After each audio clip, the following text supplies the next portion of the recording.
Dear student, आज हम इस वीडियो के द्वारा has to, have to, had to, will have to तथा शैल हैव टू के माध्यम से वाक्यों का अनुवाद करना सीखेंगे। इसके पहले भी हम आपको has, have, had, will have तथा शैल हैव का प्रयोग बता चुके हैं। यदि आप यह वीडियो नहीं देखे हैं तो कमेंट करें या यूट्यूब पर सर्च करें शिरडीवाले.com और चैनल पर क्लिक करें, आपको सभी वीडियो मिल जाएंगे। मैथ, इंग्लिश तथा साइंस का अच्छा तैयारी करना चाहते हैं तो इस चैनल को सब्सक्राइब ज़रूर करें। आइए इस वीडियो को शुरू करते हैं। जब किसी वाक्य में दबाव, मजबूरी या दृढ़ संकल्प का भावबोध हो तो वहाँ हम इस अर्थ को पूरा करने के लिए has to, have to, had to, will have to तथा शैल हैव टू का प्रयोग करते हैं। ध्यान देना है कि जिन वाक्यों में दबाव, मजबूरी या दृढ़ संकल्प पाया जाता है उसमें अक्सर पड़ा, पड़ी, पड़े आदि शब्द आते हैं। जैसे मुझे आज लखनऊ जाना पड़ा है, आपको हमेशा कठिन परिश्रम करना पड़ता है, राहुल को अपने दोस्तों का मदद करना पड़ता है, आपको आज घर जाना पड़ेगा।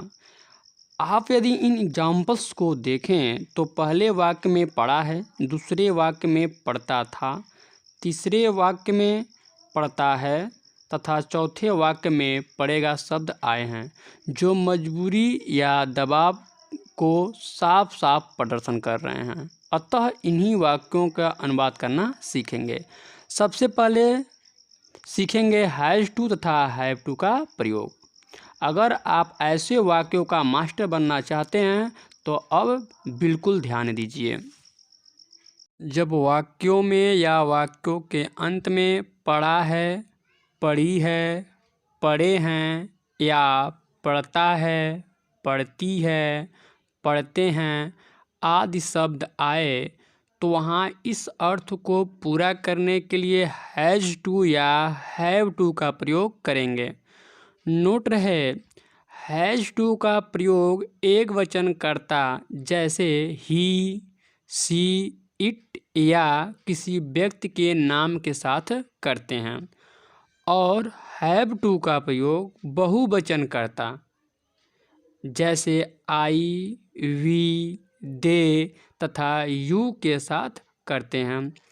आइए एग्जाम्पल्स के माध्यम से और बेहतरीन समझने की कोशिश करते हैं। जैसे उसे विद्यालय जाना पड़ता है।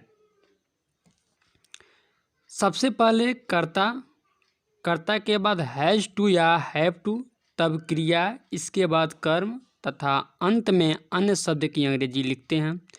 यदि सूत्रों में इस नियम को पिरो दें तो सूत्र होगा सब्जेक्ट अर्थात कर्ता प्लस हैज़ टू या हैव टू प्लस V1 अर्थात वर्ब का first form plus object plus ETC।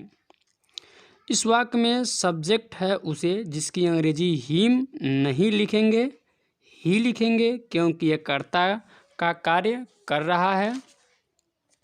ही एक वचन है तो इसके पड़ता है कि अंग्रेजी हैज़ टू होगी क्योंकि एक वचन कर्ता के साथ हम लोग हैज़ टू का प्रयोग करेंगे। मेन वर्ब अर्थात मुख्य क्रिया है जाना, जिसकी अंग्रेजी होगी गो। ऑब्जेक्ट कर्म के रूप में कार्य कर रहा है विद्यालय, जिसकी अंग्रेजी होगी स्कूल। अतः इसका इंग्लिश ट्रांसलेट हो जाएगा he has to go to school.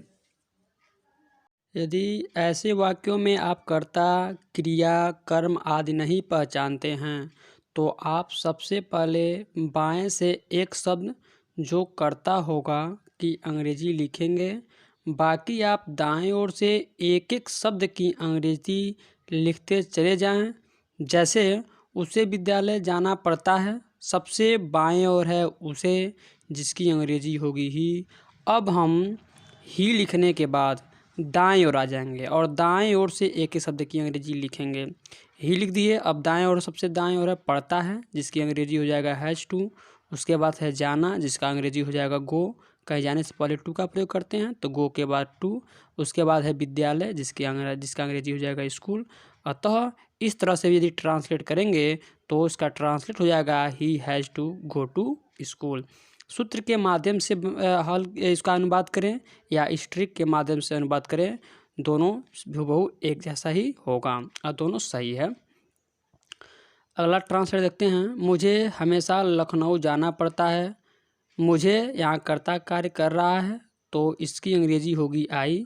पढ़ता है कि अंग्रेजी बहुवचन के साथ हैव टू, अतः आई के साथ हैव टू का प्रयोग होगा। जाना का गो, लखनऊ का लखनऊ और हमेशा का ऑलवेज। अतः इसका ट्रांसलेट हो जाएगा I have to go to Lucknow always. Chandan को हमेशा मेरी मदद करना पड़ता है। Chandan has to help me always. Chandan एक व्यक्ति का नाम है जो एक वचन है, इसलिए पढ़ता है के अर्थ में हैज़ टू का प्रयोग किया गया है। अब पढ़ेंगे निगेटिव सेंटेंस, नकारात्मक वाक्य। ऐसे ही वाक्यों में यदि नहीं शब्द आए तो एक वचन कर्ता अर्थात ही, सी, इट या किसी व्यक्ति के नाम के साथ अब हम डज नॉट हैव टू का प्रयोग करेंगे। तथा यदि कर्ता बहुवचन हो अर्थात आई, वी, दे तथा यू आदि कर्ता के साथ डू नॉट हैव टू का प्रयोग नहीं पड़ता है आदि के अर्थ में करते हैं। जैसे एग्जाम्पल्स के माध्यम से समझने की कोशिश करते हैं। अगर हम एक एग्जाम्पल लें, आपको रोज़ दवा नहीं खाना पड़ता है। यह एक निगेटिव सेंटेंस है। इसमें करता है आपको, जिसकी इंग्लिश होगा यू, तो इसका इंग्लिश ट्रांसलेट हो जाएगा you do not have to take the medicine daily. यहाँ टेक का प्रयोग खाने के अर्थ में किया गया है। मेरे भाई को कठिन परिश्रम नहीं करना पड़ता है, तो इंग्लिश ट्रांसलेट हो जाएगा my brother does not have to hard work. My brother एक वचन करता है, इसलिए इसके साथ डज नॉट हैव टू का प्रयोग किया गया है, नहीं पड़ता है के अर्थ में। अगला उदाहरण, रमेश को रोज़ सुबह मेरा इंतज़ार नहीं करना पड़ता है, तो इसका इंग्लिश ट्रांसलेट हो जाएगा Ramesh does not have to wait for me every morning. अब हम इंट्रोगेटिव सेंटेंस का अध्ययन करेंगे, सीखेंगे इसको हिंदी से अंग्रेजी ट्रांसलेट करने के नियम। जब ऐसे वाक्य क्या से शुरू हों तो क्या शब्द की अंग्रेजी नहीं लिखते हैं, उसके स्थान पर एक वचन कर्ता के साथ डज, बहुवचन कर्ता के साथ डू का प्रयोग करते हैं। अर्थात क्या शब्द की अंग्रेजी नहीं लिखते हैं, उसके स्थान पे यदि कर्ता एक वचन हो तो डज का प्रयोग करेंगे, यदि कर्ता बहुवचन हो तो डू का प्रयोग करते हैं, तथा कर्ता के बाद हैव टू का प्रयोग करते हैं।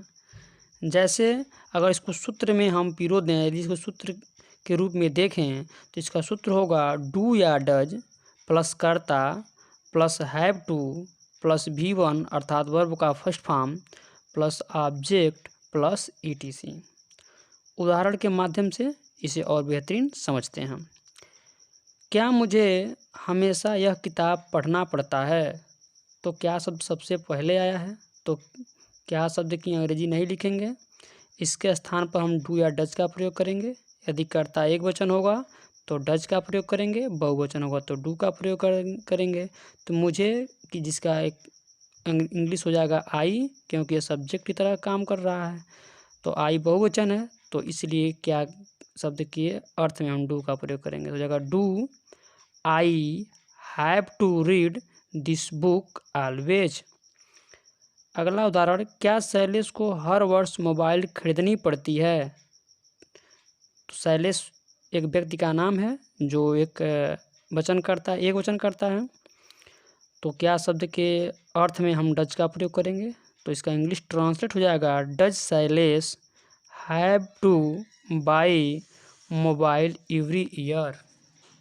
यदि कोई इंट्रोगेटिव सेंटेंस क्या से शुरू ना हो और कोई भी प्रश्नवाचक शब्द यदि वाक्य के कहीं बीच में हो तो इंग्लिश ट्रांसलेट करते वक्त उसकी अंग्रेजी सबसे पहले लिखते हैं। जैसे उसको किसके साथ कार्य नहीं करना पड़ता है, तो यहाँ किसके साथ यह प्रश्न कर रहा है और यह प्रश्नवाचक शब्द है और वाक्य के शुरू में ना आकर के बीच में है, इसलिए इसकी अंग्रेजी सबसे पहले लिखेंगे और बाकी सब क्या से शुरू होने वाले वाक्यों की तरह ही ट्रांसलेट करेंगे। तो हो जाएगा with home does he not have to work. आज के लिए बस इतना ही, फिर मिलते हैं अगले वीडियो में। अगले वीडियो में मिलने के लिए इस चैनल को सब्सक्राइब करें। धन्यवाद।